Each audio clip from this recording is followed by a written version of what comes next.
really sick will simply be turned loose on the streets because there is no hospital bed available. That's shameful.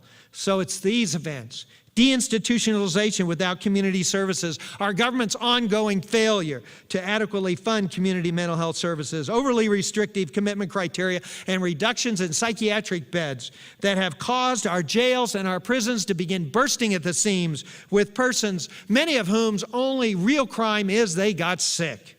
How are we responding to this crisis? We have turned mental illness from a health problem into a criminal justice problem. Communities are spending millions and millions to expand their jails and prisons. They're replacing the dreaded 9th floors with modern lockdown facilities, with diagnostic centers designed for inmates with severe mental health problems. And I'm glad we're shutting down the 9th floors of Miami. But creating better jails is not the solution. We should not require a person who has a brain disorder to commit a crime in order for them to get treatment and medical help.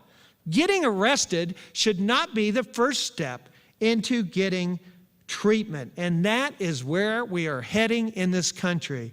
I recently spoke at a meeting in Alabama, and one of that state's top mental health directors spoke before I did, and he kept bragging about how jails and prisons had become the new gateway for services in his state. He identified jails as the entryway into the so-called continuum of care. That's wrong.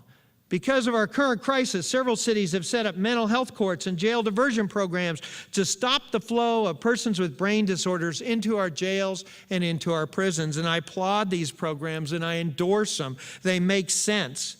But there's a lesson we should have learned with deinstitutionalization that we seem to have forgotten.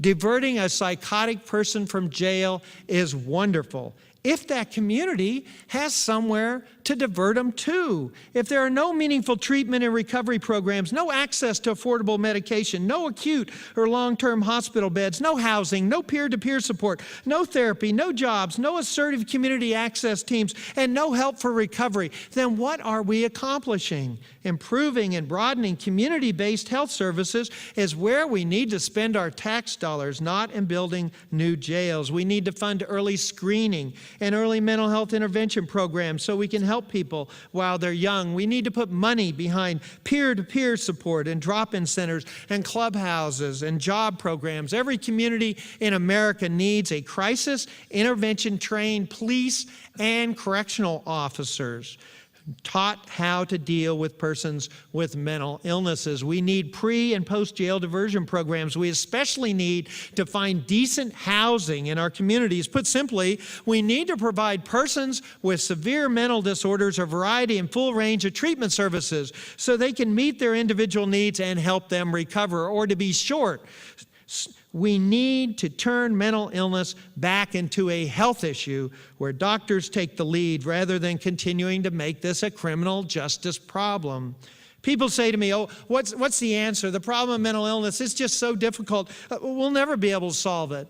And I say, bull. Look around. There are many, many, many successful programs in our nation. Since the publication of my book, I've visited mental health centers in 25 states. In Denver, I saw drop-in centers where people with chronic brain diseases were being helped and recruited into community treatment services. In Fort Wayne, Indiana, I saw a fabulous jobs program based on Fountain House in New York, and NAMI in Delaware actually owns and rents out apartments for persons with mental illnesses. The city of San Antonio saved $1.7 million the first year it created a crisis intervention team and set up a pre- and post-jail diversion program.